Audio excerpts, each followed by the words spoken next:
Bonjour à tous, je m'appelle Mélanie Bossu, je suis en 3e année de doctorat à l'Université de Lille. Bienvenue sur le stand Prévenir les commotions cérébrales chez les rugbymen.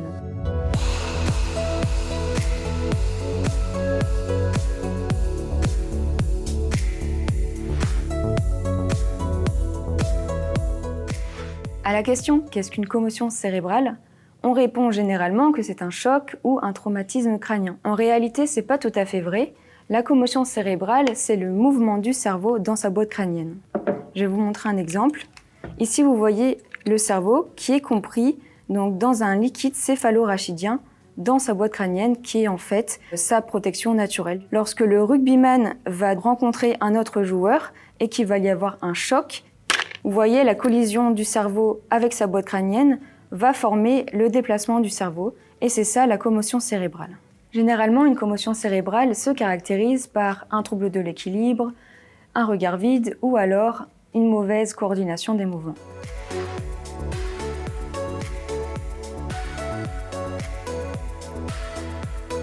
Comment faire pour détecter la commotion cérébrale ? Généralement, l'équipe médicale va regarder les joueurs tout au long du match et s'il y a moindre doute d'une commotion cérébrale après un choc intense entre deux joueurs, alors il va sortir son carton bleu.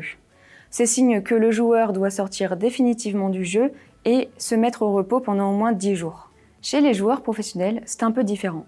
L'arbitre ne va pas sortir son carton bleu, mais il va appliquer le protocole commotion appelé le SCAT-5. Lorsque le protocole commotion est engagé, le joueur est directement emmené dans les vestiaires par un médecin référent qui va lui passer une série de tests. Pendant ce protocole, on va réaliser des tests de mémorisation de mots et de chiffres et des tests d'équilibre.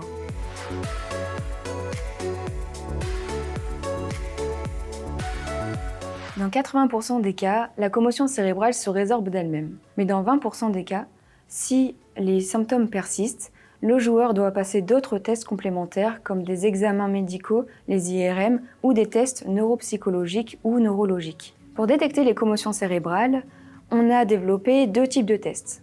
Un premier test qui vise à vérifier la flexibilité mentale et la capacité du joueur en reliant les chiffres de 1 à 23 le plus rapidement possible et sans faire d'erreur. Le deuxième test consiste à évaluer le temps de réaction du joueur.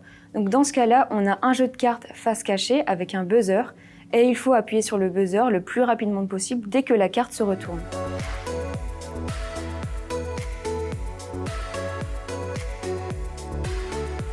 Ces tests, associés à des objets connectés, comme les protège-dents connectés ou des traceurs GPS, peuvent permettre de récolter des données physiques comme la puissance de l'impact ou l'angle de choc. Ces données sont précieuses pour confirmer la présence des commotions et protéger la santé des rugbymen.